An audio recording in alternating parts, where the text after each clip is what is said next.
नमस्कार दोस्तों, स्वागत है आप सभी लोगों का अपने YouTube चैनल में। आज के इस वीडियो में हम देखने वाले हैं 2021 का सेट नंबर 2। पहला क्वेश्चन दिया गया है, निम्न में से कौन परागकोश में पाए जाते हैं। तो परागकोश के अंदर जो है परागकण पाए जाते हैं, तो इस क्वेश्चन का सही आंसर हो जाएगा option number B. Next question, पादप में जाइलम का कार्य होता है। तो जाइलम और फ्लोएम ये दो संवहन मंडल होते हैं, जिसमें जाइलम का कार्य होता है जल का संवहन और फ्लोएम का कार्य होता है भोज्य पदार्थों का संवहन। तो इस क्वेश्चन का सही आंसर हो जाएगा जल का वहन, अर्थात ऑप्शन नंबर 1। अगला क्वेश्चन दिया गया है, मस्तिष्क उत्तरदायी होता है। मस्तिष्क उत्तरदायी होता है किसके लिए? सोचने के लिए, ऑप्शन 2 हृदय स्पंदन के लिए, ऑप्शन 3 शरीर का संतुलन के लिए, या इनमें से सभी। तो इस क्वेश्चन का राइट आंसर हो जाएगा इनमें से सभी। क्यों? क्योंकि मस्तिष्क ही होता है जो ये सभी कार्य करता है। क्वेश्चन नंबर नेक्स्ट दिया गया है, एक संकर क्रॉस का जीन प्रारूप अनुपात होता है। तो पिछले वीडियो में भी हम पढ़ चुके थे कि एक संकर क्रॉस का जीन अनुपात क्या होता है।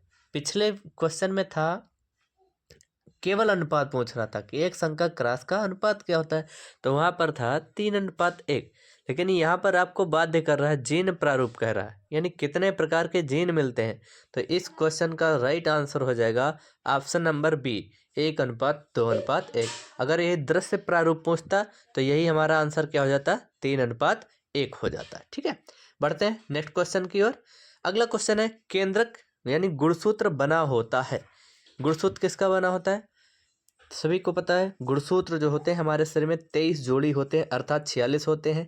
तो इस क्वेश्चन का राइट आंसर हो जाएगा 23 जोड़ी अर्थात 46। इन चारों में जो है कोई भी आंसर आपका सही नहीं होगा। क्यों? क्योंकि अगर आप 44 + XX लिखते हैं तो ये मादा के लिए हो जाएगा, 44 + XY लिखते हैं तो ये नर के लिए हो जाएगा, और अगर 46 + XY लिखते हैं तो ये ज़्यादा हो जाएंगे, गलत हो जाएगा। अगला इसमें 46 + XY दिया गया है, जो भी ये भी गलत हो जाएगा। बढ़ते हैं नेक्स्ट क्वेश्चन की ओर। अगला क्वेश्चन क्या दिया गया है, परागकण किसके अंदर बनते हैं। अभी हमने ऊपर ही क्वेश्चन देखा था कि परागकोश में पाए जाते हैं, क्या पाए जाते थे, परागकण पाए जाते थे। अब नेक्स्ट क्वेश्चन कह रहा है कि परागकण किसके अंदर बनते हैं, बाह्यदल में, अंडाशय में, अंडक में, या परागकण में।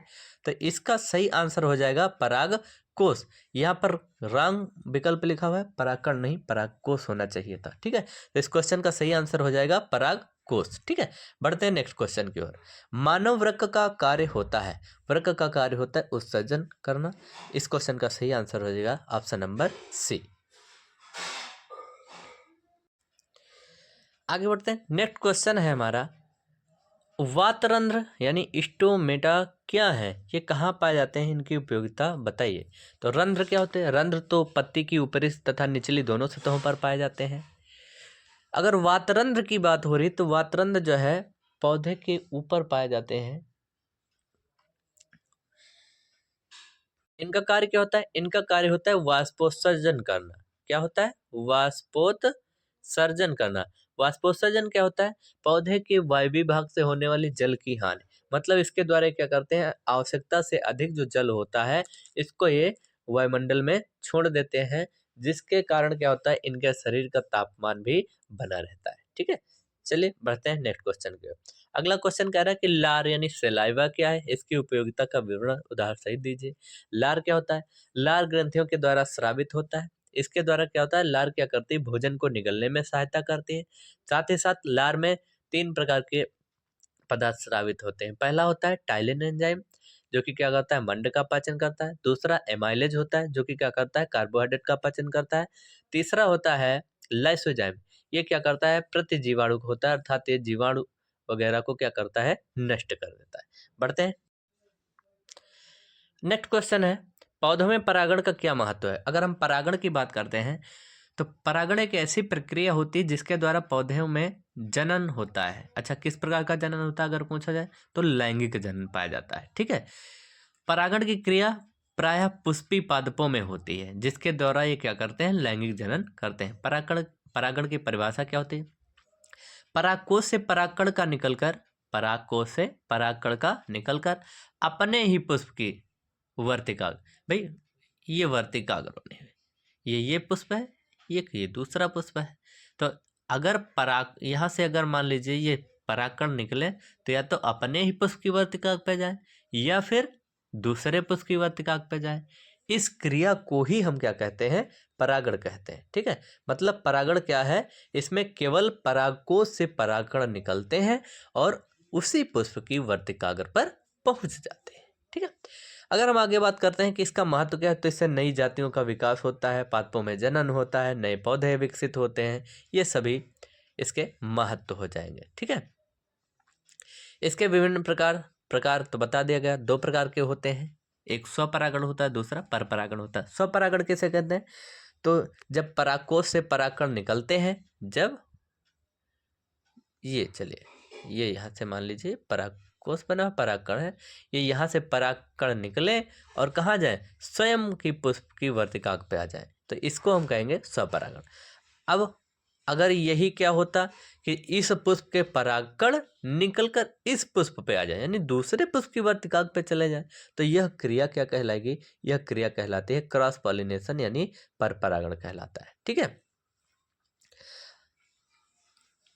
आगे बढ़ते हैं।